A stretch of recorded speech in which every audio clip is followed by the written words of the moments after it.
పార్లమెంట్లో ఏదైతే ప్రధానమంత్రినే మహిళా ఎంపీల చేతన దాడి చేయించడం, వాళ్ళ ఆయన్ని అవమానించేలా చేయటం, ఆ తర్వాత రియాక్ట్ అయితే మహిళల్ని అవమానించారు, మహిళా ఎంపీలను అవమానించారంటూ నాటకం ఆడడానికి ప్రయత్నించినటువంటి కాంగ్రెస్ పార్టీ కుట్రని గమనించి ఎప్పుడైతే స్పీకర్ దాన్ని ఆపారో, ప్రధానమంత్రిని కూడా రానియకుండా చేశారో, దాని మీద ఆగ్రహంతో రకరకాల ఎంత దొంగ మాటలు, మహిళా ఎంపీల మీద తప్పుడు ప్రచారం అని చెప్పుకొచ్చారు రాహుల్ గాంధీ, ప్రియాంక గాంధీ వాద్రా, కిరణ్ రిజిజు దానికి సంబంధించినటువంటి ఆధారాలను చూపించారు.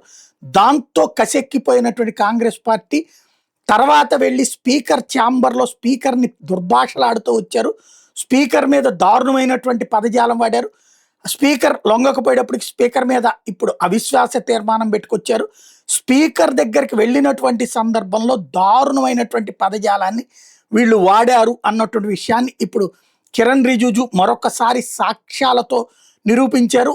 అక్కడ స్పీకర్ దగ్గరికి వెళ్ళినటువంటి సందర్భంలో వీళ్ళు వాడినటువంటి పదజాలాలు ఎంత దారుణంగా ఉన్నాయి, మహిళా ఎంపీల చేతన స్పీకర్ని ఎలా తిట్టించారన్నటువంటి అంశానికి సంబంధించినటువంటి వీడియోని ఇప్పుడు హైలైట్ చేశారు.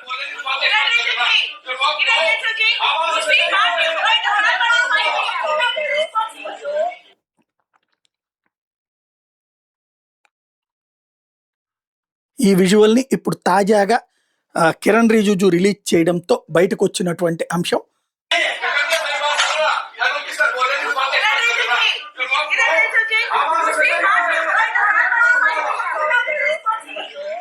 ఇది మహిళా ఎంపీల చేతన రచ్చ చేయించి, అంటే ఓ రకంగా చెప్పాలంటే సంస్కారయుతంగా అడగచ్చు కాదు, వీళ్ళు అరాచకంగా వ్యవహరిస్తున్నారు, తద్వారా దారుణమైనటువంటి మాటలు మాట్లాడుతున్నారు.